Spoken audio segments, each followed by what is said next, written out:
Saya Muhammad Afandi Hidayat, saya akan menjelaskan tentang pembuktian elektronik dan undang-undang yang mengaturnya. Yang kedua juga ada.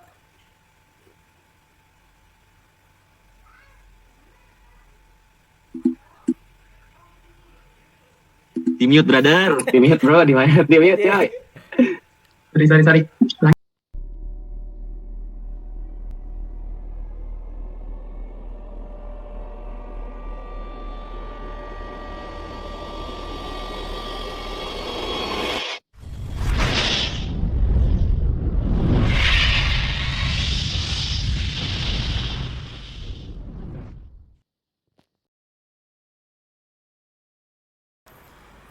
Halo semua, saya Fakih Firdaus Kemal Pangestu.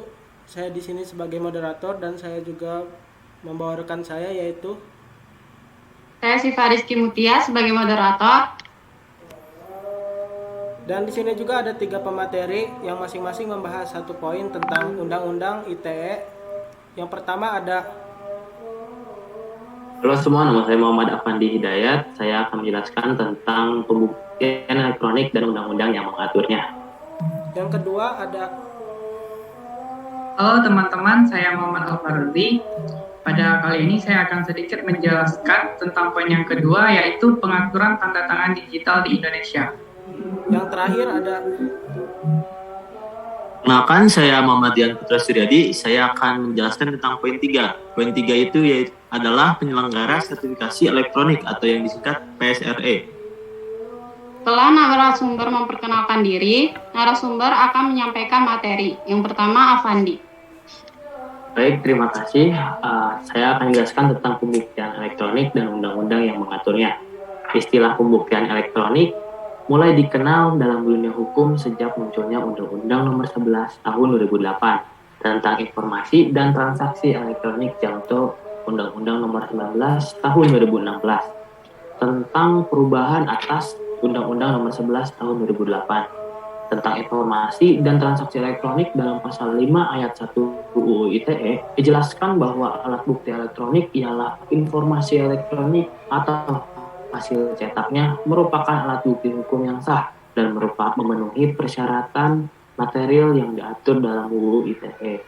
Dalam UU ITE dapat jenis data dan elektronik seperti tulisan, foto, suara, gambar merupakan informasi elektronik. Jenis bukti elektronik tersebut telah dijelaskan dalam pasal 5 Undang-Undang ITE. Dikatakan bahwa yang pertama yaitu informasi elektronik atau dokumen elektronik hasil cetaknya merupakan alat bukti hukum yang sah. Informasi elektronik dan dokumen elektronik hasil cetaknya sebagaimana dimaksud pada ayat 1 merupakan perluasan dari alat bukti yang sah sesuai dengan hukum acara yang berlaku di Indonesia. Poin ketiga, Undang-Undang ITE Nomor 11 Tahun 2008 masih terlalu umum menjelaskan jenis-jenis alat bukti elektronik. Kemudian dalam perubahannya pada Undang-Undang Nomor 19 Tahun 2016 dijelaskan lebih rinci terkait apa saja macam-macam alat bukti elektronik berupa informasi elektronik dan dokumen elektronik.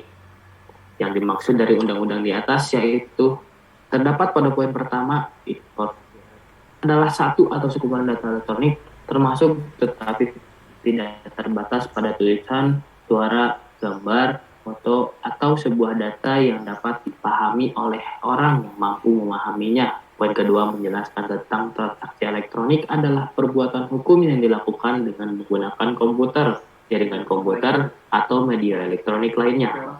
Poin ketiga yaitu menjelaskan teknologi informasi adalah suatu teknik untuk mengumpulkan atau menganalisis dari suatu informasi.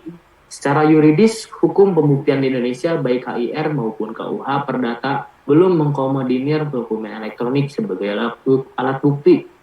Sementara beberapa undang-undang yang baru telah mengatur dan mengakui bukti elektronik sebagai alat bukti yang sah.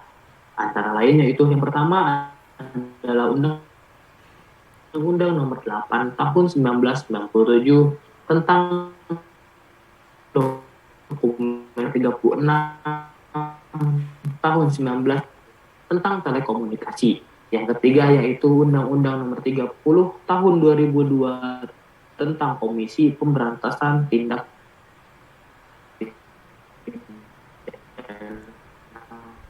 Korupsi. Itu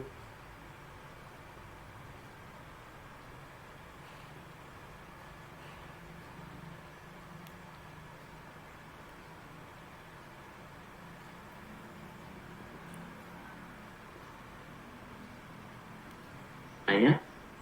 Terima kasih Kang Muhammad Afandi Hidayat atas materinya. Saya ingin bertanya, yang pertama, apa sih sebenarnya kepanjangan dari ITE?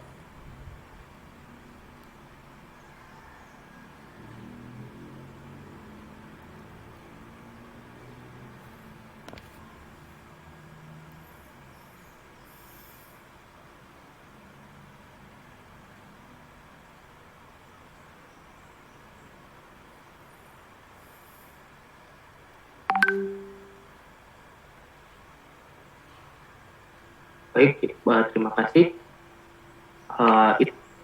ITE yaitu kepanjangan dari informasi, transaksi, dan elektronik, yaitu sumber hukum yang mengatur pengguna informasi dan transaksi elektronik yang menggunakan media elektronik. Terima kasih atas pertanyaan yang pertama, sudah terjawab.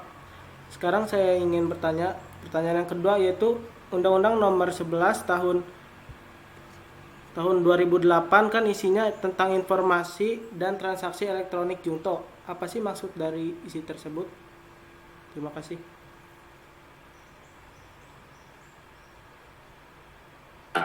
Baik, terima kasih. Ingin menjawab.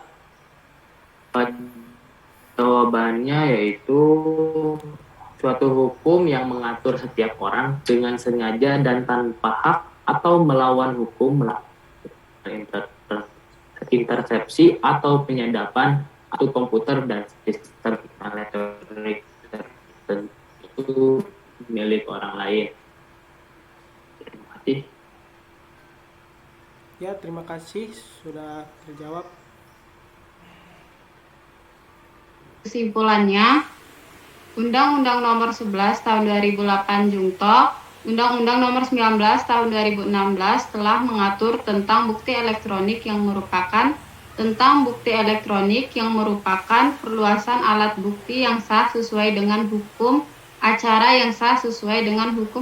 yang telah berlaku di Indonesia, sehingga dapat digunakan sebagai alat bukti di muka persidangan.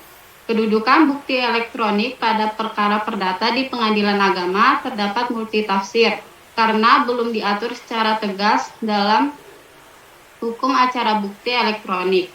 Hukum yang tumbuh dan berkembang dalam masyarakat, maka Undang-Undang ITE yang telah mengatur bukti elektronik adalah alat bukti yang sah dan dapat digunakan sebagai dasar untuk menjadikan bukti elektronik sebagai alat bukti yang sah di persidangan. Selanjutnya, materi kedua akan disampaikan oleh Al-Faroji. Baiklah, pada poin yang kedua, yaitu tentang pengaturan tanda tangan digital di Indonesia. Di mana tanda tangan digital ini telah tertera dalam Undang-Undang Nomor 11 Tahun 2008 tentang Informasi dan Transaksi Elektronik. Dalam Undang-Undang ITE, tanda tangan elektronik adalah tanda tangan yang terdiri atas informasi elektronik yang dilekatkan, terasosiasi, atau terkait dengan informasi elektronik lainnya yang digunakan sebagai alat verifikasi dan autentikasi. Ada dua macam bentuk tanda tangan elektronik, yaitu tanda tangan elektronik yang tersertifikasi dan tanda tangan elektronik yang tidak tersertifikasi. Tanda tangan elektronik yang tersertifikasi adalah tanda tangan elektronik yang memiliki sertifikat elektronik yang dikeluarkan oleh penyelenggara sertifikat elektronik Indonesia. Sedangkan tanda tangan elektronik tidak tersertifikasi adalah tanda tangan yang dibuat tanpa menggunakan jasa penyelenggara sertifikat elektronik Indonesia. Selain penandatanganan dokumen digital, tanda tangan digital juga digunakan untuk transaksi keuangan, penyedia layanan email, dan distribusi perangkat lunak. Digunakan untuk memastikan keaslian dan integritas data tanda tangan digital. Jadi, tanda tangan elektronik pada umumnya dilakukan pada transaksi elektronik. Transaksi elektronik adalah perbuatan hukum yang dilakukan dengan menggunakan komputer, jaringan komputer, dan atau media elektronik lainnya. Tanda tangan elektronik memiliki kedudukan yang sama dengan tanda tangan manual pada umumnya, yang memiliki kekuatan hukum dan akibat hukum. Selanjutnya, fungsi tanda tangan elektronik. Jadi fungsi tanda tangan elektronik itu yang pertama, tanda tangan elektronik menggantikan fungsi tanda tangan basah atau tanda tangan manual biasa. Yang kedua, tanda tangan elektronik merupakan pemungkin terselenggaranya sistem perkantoran pemerintah dan swasta tanpa kertas atau secara digital. Yang ketiga, tanda tangan elektronik dibuat menggunakan sertifikat elektronik yang diterbitkan oleh penyelenggara sertifikat elektronik Indonesia. Yang keempat, implementasi tanda tangan elektronik telah dilindungi oleh Undang-Undang ITE Pasal 11 sejak tahun 2008. Pembuatan tanda tangan elektronik merujuk pada Pasal 55 ayat 3 Peraturan Pemerintah 82/2012, pembuatan tanda tangan elektronik harus memenuhi ketentuan. Salah satu ketentuannya yaitu seluruh proses pembuatan dijamin keamanan dan kerahasiaannya. Kedua, data pembuatan tanda tangan elektronik menggunakan kode kriptografi, sehingga tanda tangan bersifat unik dan berbeda-beda. Data pembuatan tanda tangan elektronik disimpan dalam suatu media elektronik yang berbeda dalam penguasaan penanda tangan. Setiap orang yang terlibat dalam tanda tangan elektronik berkewajiban memberikan keamanan atas tanda tangan elektronik yang digunakan. Untuk mengamankan tanda tangan elektronik tersebut, sekurang-kurangnya harus memenuhi satu, sistem tidak dapat diakses oleh orang lain yang tidak berhak. Yang kedua, penanda tangan harus menerapkan prinsip kehati-hatian untuk menghindari penggunaan secara tidak sah. Dalam hal sertifikat elektronik digunakan untuk pendukung tanda tangan elektronik. Penanda tangan harus memastikan kebenaran dan keutuhan semua informasi yang terkait dengan sertifikat elektronik tersebut. Sebelum tanda tangan elektronik digunakan, penyelenggara tanda tangan elektronik wajib memastikan identifikasi awal penanda tangan. Sesuai pasal 58 ayat 1 Peraturan Pemerintah 82/2012, yaitu penanda tangan menyampaikan identitas kepada penyelenggara tanda tangan elektronik. Yang kedua, penanda tangan melakukan registrasi kepada penyelenggara atau pendukung layanan tanda tangan elektronik. Tanda tangan elektronik atau tanda tangan digital ini memiliki beberapa keuntungan, yaitu efisiensi waktu, hemat waktu. Yang kedua, kekuatan hukumnya setara dengan tanda tangan manual atau tanda tangan basah. Yang ketiga, identitasnya terjamin. Yang keempat, hemat biaya dan pengeluaran. Sekian dari saya kembalikan ke moderator. Terima kasih atas materi yang telah disampaikan oleh Kang Alfaroji. Semoga bermanfaat untuk kita semua. Ada pertanyaan nih dari saya sebagai moderator untuk Kang Alfaroji. Yang pertama, ada transaksi elektronik menggunakan komputer, jaringan komputer, dan media elektronik lainnya. Media elektronik lainnya apa sih? Contohnya? Terima kasih. Oh, baiklah. Di sini saya akan menjawab pertanyaan dari Kang Fakih. Jadi salah satu contoh medianya yaitu server. Server di sini digunakan untuk menyimpan data-data informasi tersebut. Dan HP, tablet, atau komputer digunakan untuk mengakses data-data atau informasi lewat jaringan internet. Demikian Kang Fakih. Terima kasih, cukup bagi saya. Ada pertanyaan lagi nih, kedua untuk Kang Alfaroji. Tanda tangan elektronik memiliki kekuatan hukum dan akibat hukum. Akibat hukumnya seperti apa sih contohnya? Terima kasih. Oh, baiklah. Jadi setiap tanda tangan digital itu pasti unik dan berbeda-beda. Walaupun berbeda, tapi orang lain masih berpotensi membuat salinan tanda tangan tersebut. Contohnya pemalsuan surat warisan. Berdasarkan pasal 263 ayat 1 KUHP, pelakunya mendapat hukuman paling lama 6 tahun penjara. Ya, terima kasih untuk Kang Alfaroji. Mungkin cukup jawabannya. Terima kasih. Kesimpulannya, Tanda tangan elektronik digunakan untuk menjamin keaslian pesan atau dokumen digital, di mana setiap tanda tangan itu bersifat unik. Salah satu contohnya penggunaannya yaitu dalam pembuatan sertifikat elektronik. Tanda tangan elektronik telah diatur oleh Undang-Undang Nomor 11 Tahun 2008 tentang Informasi dan Transaksi Elektronik. Materi selanjutnya akan disampaikan oleh Rian. Baik, terima kasih kepada moderator, Teh Sipa dan Kang Faki yang telah memberikan saya waktu untuk menjelaskan tentang poin 3, yaitu tentang penyelenggara sertifikasi elektronik atau yang biasa disingkat PSRE. Apa sih PSRE itu? PSRE adalah suatu badan hukum yang langsung dikelola oleh Kementerian Komunikasi dan Informatika. Apa sih tujuannya? Tujuannya yaitu menyediakan jasa sertifikat elektronik.